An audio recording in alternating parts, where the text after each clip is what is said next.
দূরে কিবা কাছেরাও, ভাইয়ের কপালে দিলাম ফোঁটা, জমের দুয়ারে পড়লো কাটা, যমুন আদায় জমকে ফোঁটা, আমি দিলাম আমার ভাইকে ফোঁটা। গোপুসোনা, আমার ভাই ঘুরতে গেছে, তাই তোমার কপালে ফোঁটা দেয়া মানে বন্ধু তুমি, সখা তুমি, তুমি সব, তাই তোমার কপালে ফোঁটাটা দিলাম। আমার ভাই যেন, সকল ভাই সকল বোনেদের ভাইয়েরা যেন ভালো থাকে। তা আমি চলে এলাম একটা ছোট্ট দুষ্টু মিষ্টি ভাই ফোঁটার কিছু গল্প নিয়ে আমার বাড়িতে কেমন ভাই ফোঁটা সেলিব্রেশন হলো সেটা নিয়ে তোমাদের সঙ্গে চলে এলাম। বন্ধুরা, ভালো লাগে অবশ্যই থেকো আমার সঙ্গে। অনুরোধ রইল আর সকলের জন্য অনেক অনেক শুভেচ্ছা, ভালোবাসা, ভাতৃদ্বিতীয়া।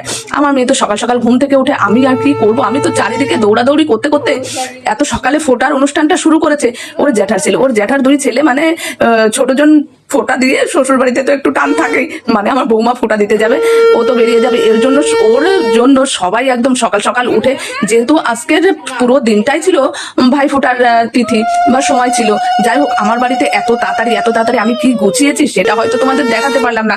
কিন্তু এখন দেখো, মিষ্টিটা কেউ তেমন পছন্দ করে না। ওর দাদাদের ফোঁটা দিয়ে ও বললো, মা লুচি তরকারি কিন্তু একটু করতেই হবে। তার লুচি তরকারি খেতে আর মন ভরে। ভাই ফোঁটা মানে একটু গিফট, একটু খাওয়া দাওয়া, একটু ভালোবাসা, একটু আনন্দ, আড্ডা, এটাই তো ভাই ফোঁটা। ভাই বোনের জন্য অনেক গিফট নিয়ে আসবে, শুধু সেটা না, বোনরা সবসময় চায় ভাইয়েরা ভালো থাক, ভাইয়েরাও চায় বোনরা ভালো থাক।